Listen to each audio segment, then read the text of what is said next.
66%, essas estatísticas eu tomei do Diese, não produzo saber, né? E diz que 66% da população trabalhadora fica mais ou menos 3 anos nas empresas. Então, é preciso também não fazer uma falsa ilusão de que o trabalhador sai, pega o fundo, vive daquele fundo, porque o alongamento fora do mercado formal, no mercado, né, isso pode ser um perigo. Nós sabemos que o Brasil é o 2º país em empreendedorismo no mundo. Qual é o problema do Brasil? Nós vamos para o empreendedorismo porque nós não temos trabalho. Qual é o segundo problema? Isso aí são dados do próprio Sebrae. Nós vamos para o Brasil e 80% dos nossos empreendimentos como empresas, empreendedores acabam nos primeiros 18 meses. Porque nós não temos qualificação e nós não temos capital de giro. Então, olha só a complexidade de uma proposta dessa se a gente não fizer um quadro estatístico. É possível? É possível. Pode ser extraordinário? Sim. Mas nós não temos aqui, nem nos foi dados absolutamente pertinentes para a gente amarrar esse compromisso. Eu não tenho dúvida, repito, somos a favor dessa questão do IPCA. Mas nós também queremos a discussão do controle social. Até pelo controle social, o IPCA nos garante melhor, porque exatamente se a TR é uma coisa absolutamente estapafúrdia, como é que a gente controla? Nós sabemos, e foi na ditadura, o fim da ditadura começou quando a classe trabalhadora disse: é mentira que a inflação seja 18%, são 32%. Para isso nós fundamos, recuperamos o Diese, estava todo mundo velho, né, como eu aqui, então nós estamos nesse momento, né, denunciando a inflação. O IPCA nos garante o controle social desses índices. Nós poderemos brigar com mais consistência. Até por esse aspecto democrático, né, da ação, da cidadania no exercício republicano, nos parece interessante. Mas preservando sempre a filosofia desse fundo público e de todo um fomento às políticas públicas que são geradas.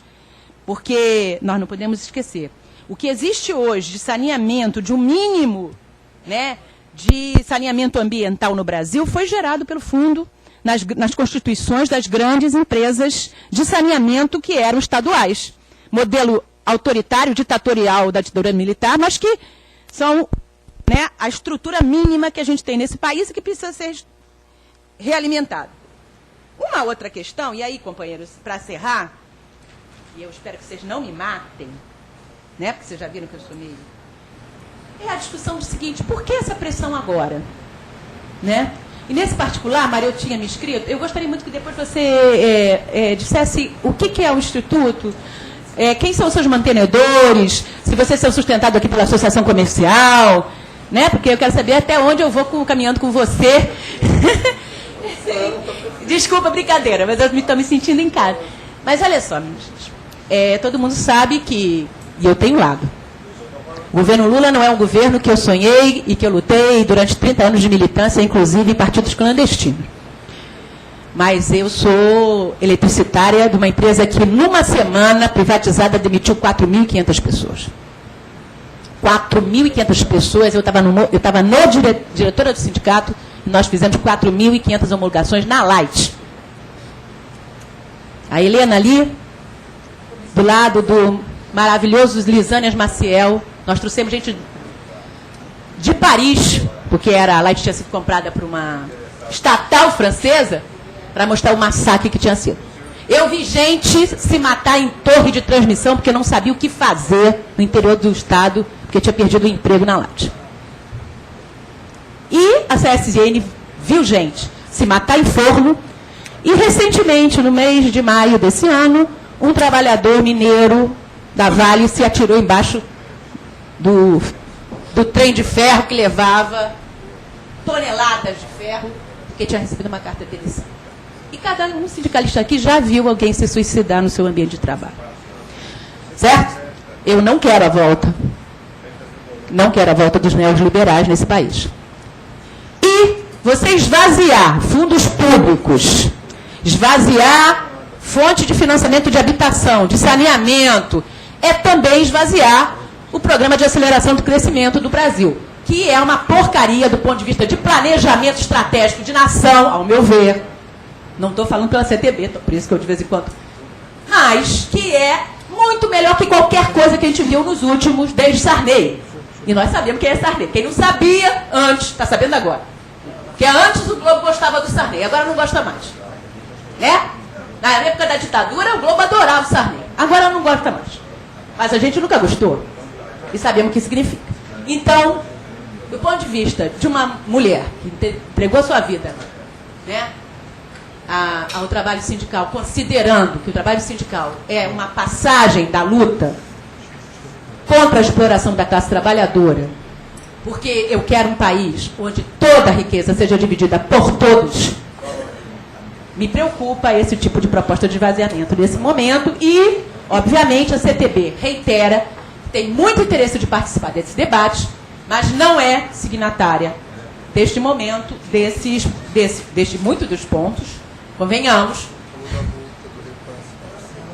Não, já falei, porque tudo isso, porque eu estou dizendo assim, toda coisa que apropria uma parte e vai direto para a conta vinculada do trabalhador e esvazia o fundo público, eu acho que nós temos, eu não, a CTB acha que nós temos que ver o mapa financeiro, que tipo de comprometimento de projeto tem isso.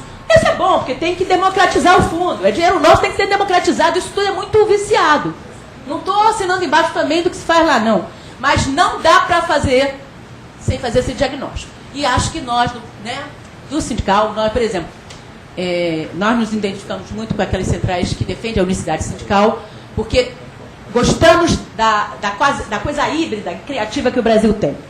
Nós, na superestrutura, nós somos diferentes por nossas convicções. Quem é socialista é socialista, quem é comunista é comunista, bom, ótimo. Quem é liberal, legal. Agora, a base do movimento sindical é o sindicato. E ele é unitário e não pode ser dividido. É isso? Essa é a nossa posição. E nisso nós temos irmanado, destruímos uma proposta de reforma sindical que foi maravilhosa, e foi assim que nós nos aproximamos de gente tão boa. E nós entendemos isso. Essas nossas centrais são capazes, estão qualificadas a debater, mas nós estamos só tirando o primeiro fio desse novelo. E é preciso, e nós gostamos de contar com o Instituto para que a gente possa resolver isso. Muito obrigada pela atenção de vocês, desculpa o entusiasmo, mas eu sou meio estabanada mesmo. Obrigada. Bom, primeiro eu quero parabenizar a Sônia e a Central CTB pela ilustre, e as colocações estão isentas e sem pensar. Ela tinha me falado no telefone na sexta-feira: Mário, eu quero estar bem à vontade, porque eu não gosto de ir na casa dos outros, de repente falar, eu não gosto. Eu falei: não, Sônia, aqui é um fórum democrático, onde cada central tem que colocar o seu pensamento.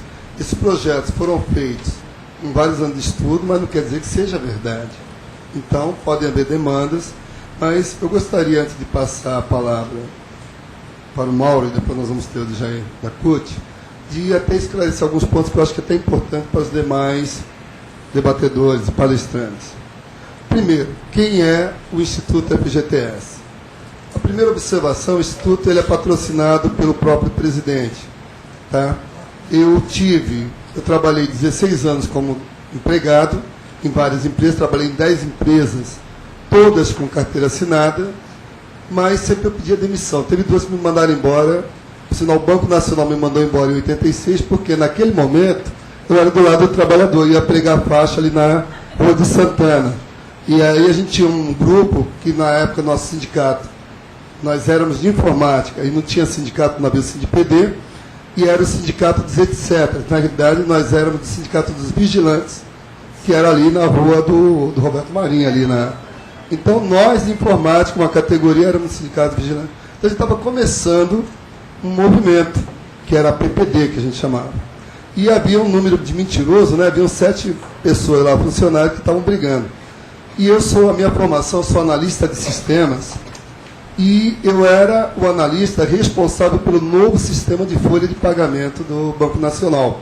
Eu estava desenvolvendo um sistema, uma das partes,